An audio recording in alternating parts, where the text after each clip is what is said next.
In my workshops, I often start the workshop by taking a nice, crisp $20 bill, or if I'm feeling really, really frisky, a nice, crisp $100 bill. And I'll say to everybody in the audience, who wants my $100 bill? And everybody will raise their hand. Of course, everybody wants money. And then I crumble it up and I say, who wants the $100 bill? And everybody still says, they want the $100 bill. And then I'll throw it on the ground and I'll jump up and down on it and I'll pretend to spit on it. And then I'll say, now who wants my $100 bill? And almost everybody will still raise their hand. And then I'll say, what if it was used as drug money? Or what if it was paid off a terrorist? Would you still want the $100 bill? And still, almost everybody raises their hand and says they want the $100 bill. And then I say, why do you want the $100 bill? And someone from the audience will usually yell, because it's still worth $100. Say, yes, it has intrinsic value. No matter what's happened to it, no matter what it looks like, no matter how it's been beaten up, no matter what mistakes it's made in the past by using it for drug money or terrorism or whatever, it's still worth $100 and it doesn't carry that baggage with them. The point of the whole story is to talk about the intrinsic value of us. We've been born, we've been beat up, we have our own self consciousness about the rights and wrongs and all the things that we've done in our lives. We have guilt and shame, and we still have intrinsic value. We were all born children, precious children of God, if you will. And we've lived life well, sometimes not well, but we all have this intrinsic value. Now, of course, when guilt plays a role in things, and if we've done things that are wrong, guilt will push us to make it right, to make amends. But once we make those amends, we still seem to carry it along. And I remember a while back, after my divorce and after I got sick, and I've talked on the podcast before about being depressed and all that, I was reading a book called Relax into Wealth by Alan Cohen. And this book changed my life. In the book is very much law of attraction, very much going with the flow and ease, and not really, less hustle and grind and um, more being open to what's around you. But one thing that Alan said in the book was, what if you treated yourself like you treat everybody else in your life? What if you treat yourself like everybody else in your life? And I was living in an apartment at that point. All you divorced guys would probably relate. With my $7 IKEA tables and the old silverware that we didn't use in the house, and the old plates, and I just had all the hand-me-downs of stuff. And I thought, well, what if I treated myself like everybody else? I'm not even on the list, right? Everybody else, I bought my ex-wife a new Highlander, when we got divorced, because I just felt so guilty, and a new baby grand piano, and I wanted her to have everything that she needed because I just felt so horrible about ripping the family apart. But this was several years later, and I had kind of come to healing, but I never thought about putting myself on the list. And he goes on to talk about how we are precious, and I still couldn't get that I'm precious, that I'm worthwhile, that I'm as precious as my children, right? And as my dogs, as innocent as my dogs. And then I started to think about it. To my parents, I'm their son. I was once a little baby. I was once a cherished, perfect little soul. And it was only life that beat me up, and the things that I'd done. And I'd made amends for everything that I'd done. I was a pretty good person. In fact, I was all things to all people. Remember, in Only Tens, I started out as being all things to all people. But that intrinsic value, I couldn't find that love that I have for my children, that love that I have for my dogs, for people, for strangers. I couldn't find it for myself until that moment when I thought about that. And then I went out and bought myself a really nice TV and a Lexus convertible. um, I don't recommend that, but it was really cool. A Sonic Blue Lexus convertible really does a lot for your self-esteem for a little while.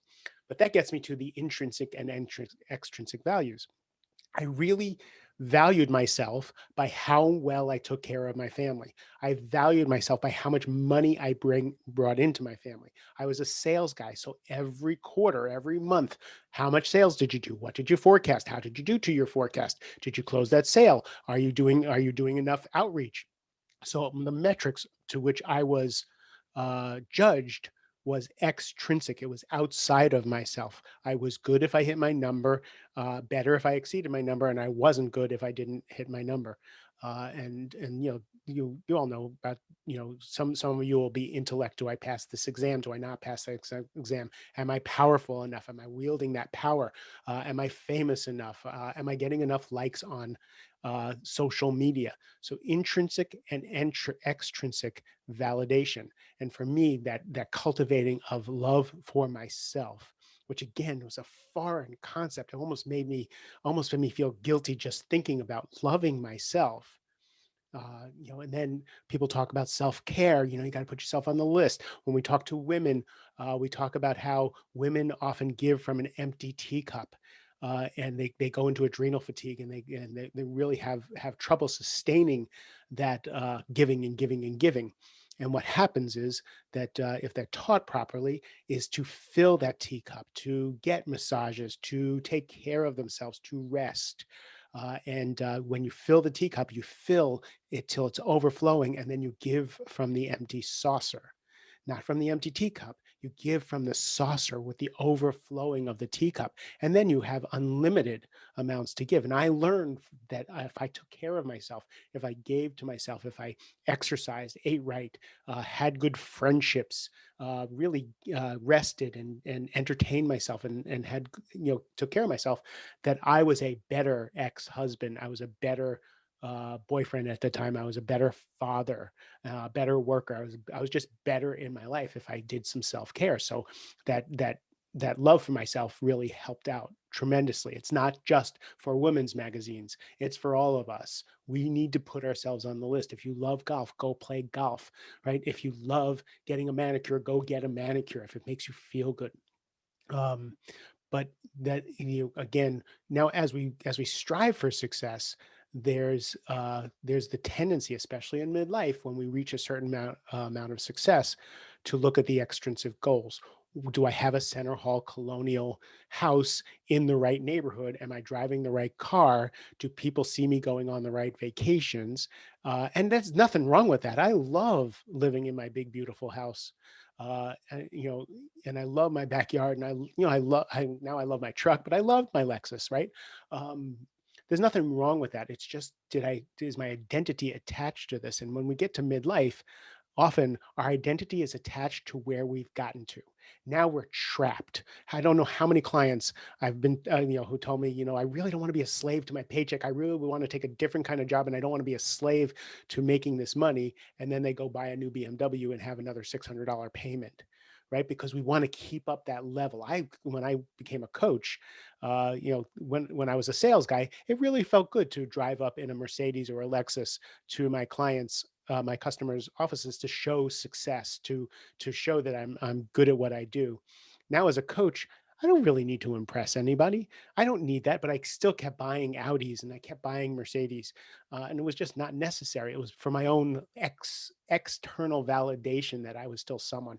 Now I drive a pickup truck, and I'm the happiest I've ever been with a now with a vehicle. I am totally a pickup guy.